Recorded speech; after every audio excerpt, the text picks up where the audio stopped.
Leslie Cornwell, certified nurse midwife with Midwifery Business Consultation and Empowering Midwifery Education. Malene Hegenberger is with me today. We haven't chatted in about 6-8 months. I've known her for a couple of years now, and I've been so impressed watching from afar your amazing journey, Malene. So we'll link below her training she did for us about 1.5 to 2 years ago. But Malene, anybody that hasn't met or heard about you and are following, can you introduce yourself, please? Yes. Thank you so much for your time, Leslie. I am Malene Hegenberger, and I am a Danish nurse midwife, and I'm sitting here in Denmark.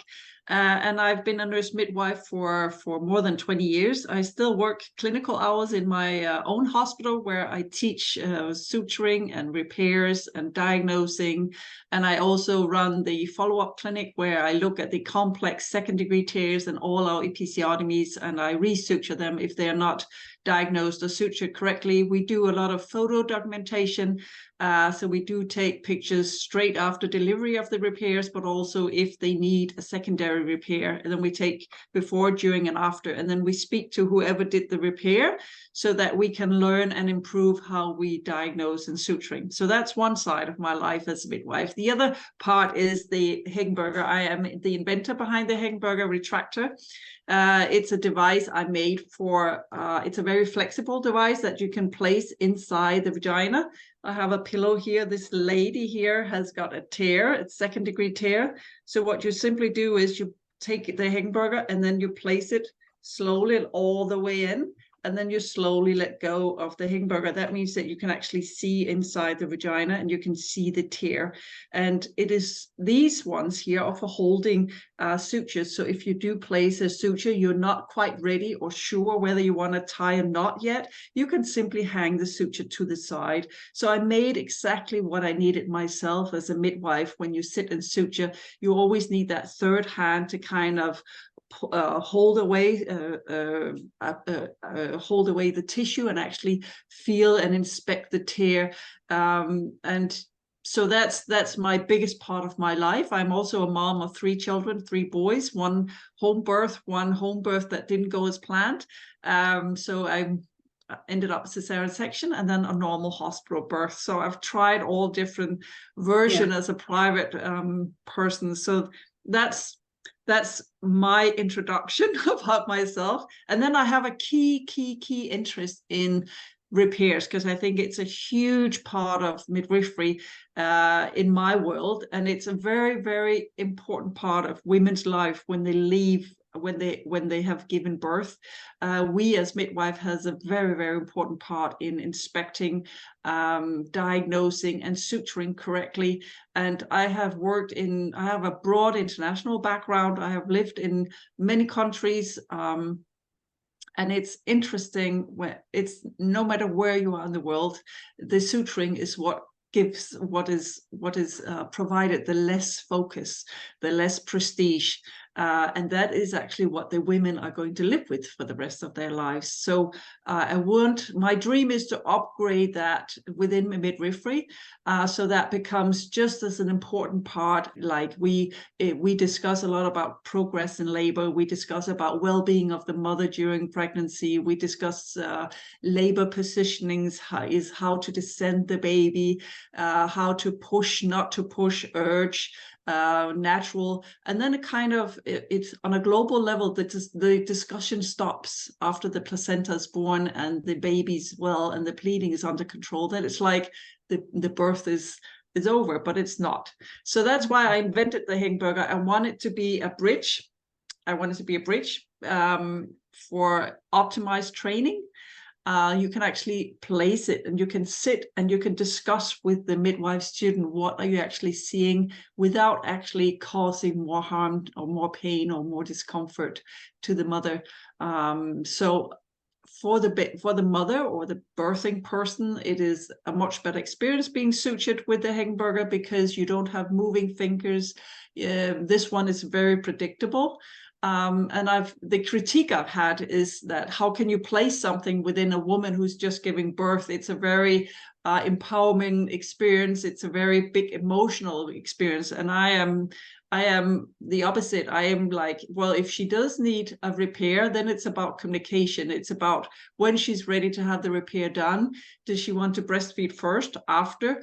What kind of local anesthesia does she need? And then you place this one, and then she actually has a good experience because it's in control. Well, it's this not one used is very universally. predictable. It's used just when you need it for like, okay, there's that deep tear or that situation. So like, we don't like to do bimanual examination or bimanual and manual extractions, but sometimes we have to do that. So I think that's important to stress. This isn't something you put in every single woman postpartum, but the difference of you've got that deep tear and your fingers are wet and slippery and constantly moving is far more just uncomfortable than you just set this and she just has constant dull pressure and you do your thing. Yes, so I think that's exactly. really important to stress to the midwives and the team that's using this, is like, it actually makes it 1,000 times less invasive for the mother and uncomfortable wise. Yes. Mm-hmm. It is. And it's made, what I like about it, it's made by a woman who's giving birth herself. It's made by a midwife who's been suturing, and it's a female entrepreneurship. So there's 3 things in it, and I think it's made based on my 20 years of experience, my needs, because labor delivery is 24/7. We need to learn how to suture at all times, and we need to look at it as optimizing the way we work. And if we optimize how we work, we provide better care. That's my theory, how I look at it. And I always compare to what we do to women in other scenarios, and we should, or in other surgical procedures, because I know we don't like calling it a surgical procedure, but when you do have a complex second-degree tear, it is complex for a reason. And so we need to provide optimal care there throughout, because otherwise you give optimal care throughout the whole pregnancy, throughout the whole labor, and then suddenly we drop in our. So I think the view upon women should be that high level care should continue. And no, it's not for every repair, but it's certainly a very, very good tool for having both hands free for your surgical technique, but also for actually going in the depth of the tear to get the tissue really well connected, and also get the muscles aligned in the pelvic body, because that's where we get the Kegel exercises performed. Well, that's how we strengthen that. And I see so many first-degree tears that has been misdiagnosed, so it's actually second-degree tears. And to place a strong focus without being a suturing police or being, you're not doing it right, then just be open and say this can actually be very difficult. It can be very difficult and challenging for some midwives, and for some tears, some tears can be very complex. But it is a very good tool to have both in hospital settings and whole birth settings, but also clinic settings, because we operate alone. Midwives, we operate alone often. And who haven't tried to sit at 4 o'clock in the morning and have a bleeding artery that you simply cannot, get your finger in? Yeah, and, I've done quite a few unnecessary transfers that I think your Hegenberger speculum would have, like, it's like a deep sulcal tear, and I'm just holding pressure on it till EMS gets there because I can't see and I can't suture by myself, and the birth assistant, like, there's so many things I could think of, and I would love to see the data on the community-based side of transfers we're doing because they're difficult tears we can't visualize in our setting, and just with our limited resources that will be avoided. But yeah, so there's finally FDA approval, and you've got a New York corporate office, so you're going over the pond once in a while. So I've been waiting so many years for this, and now we're in New York City. We are trialing it, and we're in contact with 9 sites in New York City. And our next focus, we are getting a lot of interest from Florida as well. We're getting a lot of interest from the Midwest, and so the news is spreading. And it's what's so nice is that it's new within the postpartum part of midwifery. There's not 20 others and you're given a variation. You are cutting edge doing stuff that's going to transform millions of women's postpartum Yes. pelvic floor opportunities. Yes, you are picked. And I'm the second midwife in the world to invent an obstetric device. And I think that's also a strong signal that to other midwives, and that we have so many good ideas. Don't ever let them go. I mean, if I can do it, then anyone can do it. But keep on to your good ideas, because it's needed. It's needed to have female inventors. It's needed to have female entrepreneurs, and especially midwives. Yeah. And we have so many things to do for women, for that part of their health, because they give birth in a fairly young age, and they have to live with those 3 body organs, the bladder, the vagina, and the anus for many years. So we have a big job there as midwives. And I have certainly done some poor repairs, I think, but I will always look back and think that at least we all do our best, but we can still learn. And just like we can learn in any other field within midwifery, we learn about breech deliveries. We learn so many other things, how to resuscitate without cutting the cord. We learn so many other things. So repairs and suturing should also be something that we should look into and upgrade on behalf of women and ourselves. So yes, I hope that I'm very sure that the Hegenberger will be well received in the US. We have great interest among midwives, nurse midwives, and midwives, but also obstetricians and hospitals, because it is intuitive. I wanted to create something that you can just take out and use. You don't need a big course. It doesn't have to be complex to use it. It has to be female friendly. That's why you see this curve, where the other instruments is more like 90 degrees, and that's not the shape of the birth canal. I wanted something that was very flexible, so it fits if you have a woman that's slightly obese and you have maybe not a complex tear, but maybe slightly high vaginal tear or something. It's good to place. You can suture quicker, and she can actually she can start breastfeeding earlier. So when you place it, it's important that the woman is actually lying down with her lower back. If she's semi-reclined, she will simply push out the Hegenberger, and then no gel on the Hegenberger. So otherwise it will come flying out. And then when you place it all the way in. So here you place it, you go in, so it's all the way behind the labia majora, and then you let go. In some clinicians, they put it only halfway in if the tear is not that high, but it should go all the way in, because then it locks behind the pubic bone here and it sits by itself. So if you have an episiotomy or a lateral tear, you simply place it in sideways. So you can place it, so where you would have placed your fingers, that's where you place the Hegenberger. So see it as an extension of your fingers, and try it a couple of times, and then you have a really, really great tool. I can tell you, I've been using this for 4 years now, 4 years actually, and I have removed it only 5 times, where it was due to pain. We had to go to the OR with that patient. We had a patient with low discus prolapse. I had 2 with sexual assault and 1 with an anxiety attack.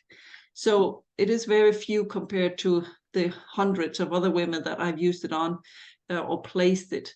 And I always ask them 3 times. I ask them when I've just placed it, I say, how does it feel? Then I say when I'm almost done, and then I go back in when they're breastfeeding and when they're having a tear toast, that I go in and ask about the repair, how it felt. Because sometimes I'm the one who's only doing the repair. I'm not actually the delivery midwife. We have a tendency sometimes to change hands there. And the women, they don't care about if it's the same midwife who's doing the repair or not. They're interested in the same midwife giving birth to delivering the baby and weighing the baby and all that. Yeah. But they're not really interested in who's going to do the repair, except they want somebody who's good at it. Yeah. So that's why I tend to go back and ask about the repair only, and just when they sit up, they have some of the clothes on there. You always think better when you're back in your own clothes and your own environment, and asking somebody who's lying down, it's not really fair always. So Yeah. and I'm so happy that you're willing to spread the Yeah, word around no, this. it's been impressive to me. I mean, there's so many things. I was taking notes as you were chatting of just like reinforcing the business side of how impressive this is, Malene. I've been watching you for 3-4 years. You collaborate closely with Guy Zone, so you are an international expert in suturing. I love the video we did where you had your box of protocols. Like it is, I think, reinforcing to midwives. The last other inventor was almost 200 years ago. We don't need to wait another 200 years before the next midwife inventor. Innovation is so powerful. Like midwives want to impact ladies, and like you and I and entrepreneurs, we realize, yes, we could be at the bedside doing one at a time and doing 10 deliveries a month, but you're going to impact 100 ladies over the next year, versus we invent something, we improve systems, we make a business, we change a community, we change the world, and we impact millions of women when we take our ideas, we take our visions, and we take them to the next level. So I think that's really important to like hit on, is like, you didn't just have this tomorrow. You've worked very hard with volunteers and people coming over and a whole box of prototypes, but the persistence is the powerful part of this all. You knew how important it was, and it was your passion. It is, and looking at how women are being sutured on a global level, I thought to myself, I can make a difference here, and it is important, because the women, they go home, they are sore from the labor, and they have a baby to take care of. It's not like a gentleman going home with a new knee, where it's just him and his knee. We do come home to a family. We have siblings, and we have a newborn baby that's taking up a lot of our focus. So for me, that is where the care for the woman's body should extend a lot further than it does. They should have a much better follow-up care, where a clinical person, a specialist, actually looks at the repair and says whether it's healing correctly or not. So somebody else takes care of the woman. That should continue, instead of like here in Denmark. I don't know how it is in the US, it's probably different, but here in Denmark, usually they are discharged from hospital, and if you're multip, you are going home 4 hours after labor. Wow. And if everything is fine, you're going home quite soon after the baby's born, and then you have a home visit, but that's more around breastfeeding. So the body of the woman, she has to be aware of, does it feel right? Do I have pain? Do I have fever? But that's a lot to put on somebody's shoulder. Here they'll stay 24, 48 hours for the vaginal delivery, around 72 hours for a C-section, but pretty much they have a 6-week postpartum visit, and people do go in that void, because a lot of it's based on that insurance billing system. Whether you do multiple visits or just the 6-week, that's their postpartum care. So there are pushes to get more with breastfeeding and home visits and nursing support care, but it's a hard road.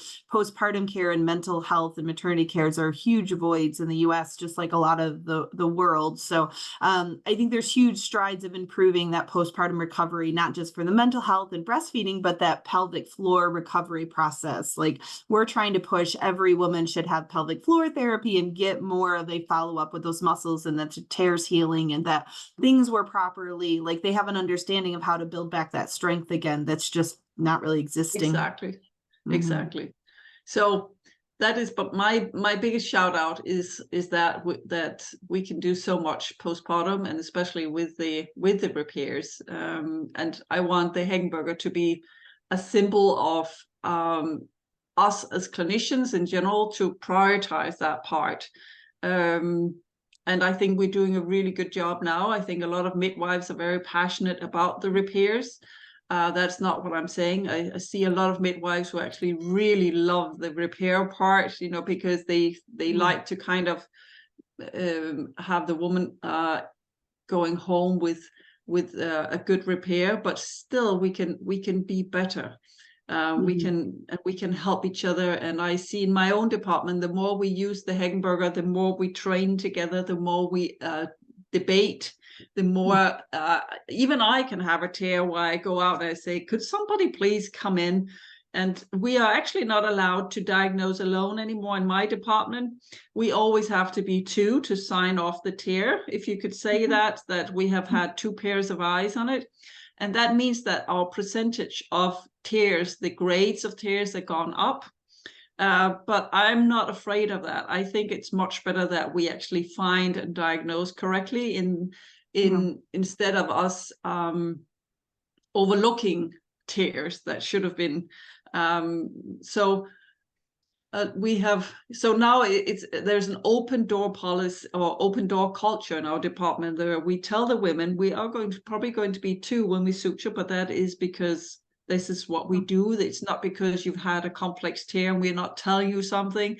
This is simply to make sure that you have the best possible care. And of course, we have busy days and we have busy days, but we cannot diagnose alone, and then you can suture alone. But if there's time, we'd like to actually attend each other's repairs to actually see how do we work, how do people actually suture, because that's something we learn. And then we work alone for many years. So to break that up, that loneliness or that single approach, I think has been very interesting. And the Hegenberger is very good because then you place it and you can actually sit both people, both clinicians, and you can sit and see the same thing. So I don't have to stand as a human retractor for a student or a colleague. We place it and then you can actually sit. And that means that the whole tension in the room actually, what can you say, calms down a little bit. Because if I stand with my fingers, and it's slipping and you can't see well, and the angle, and you're in the way because one person's trying to see, but then both can't see. Yeah, it just gets complicated. It does get, and the mother is like, she's not saying it with words, but she's like, are you really going to train on me? And is she going to? And I want to experience one. And as a trainer or as a supervisor, well, you need to train. So, and there's the father in the room, so all that kind of calms down, and I like that. I like calmness. I like calm parents and a relaxed mother who understands what's going on, and I like a relaxed training scenario, because that's where you get the most outcome for both parties. And I've had so many students coming out and they like, that is the first time I understand what I'm doing. That is the sentence, because they actually understand what the mucosa is, where the fascia is, where the muscles are, and they understand it without having to cause extra pain. So that is a very, very big benefit. Yeah, and I see across the country in the inpatient side and outpatient community side, suturing reminds me a lot of ultrasound, bedside ultrasounds in the US, because a lot of people will say, well, you just get the bare minimum in school and you'll get it on your job. But then most people are just doing it on their own because maybe during those 5-10 births while you're signing off your privileges, working there, you didn't have a tear or it was something small. You're typically doing those complex ones by yourself and you're solo at night, and you're not going to call the doctor at 2 a.m. to ask them to come check you. So there's all over the country. I've done local midwifery for years where I've traveled all over the country and seen, I mean, there are extreme variations of how to suture and recommendations. There's not a consistent way. And so I think you'll be able to help standardize, not just improving outcomes of missing things, but also having teaching opportunities that are a more safe, neutral space existing, because it's easier to visualize and it's not such an inconvenience to place and review together. I took quite a few notes that jumped out to me. I want to connect you. There's this wonderful pediatrician that did Midwifery Wisdom Collective's conference this past fall. She was one of the opening speakers. She specializes in the business number side of postpartum, like just the mental health, the outcomes, the complications. Like, I think it would be an immense asset for you in the US. So I'll get you guys together.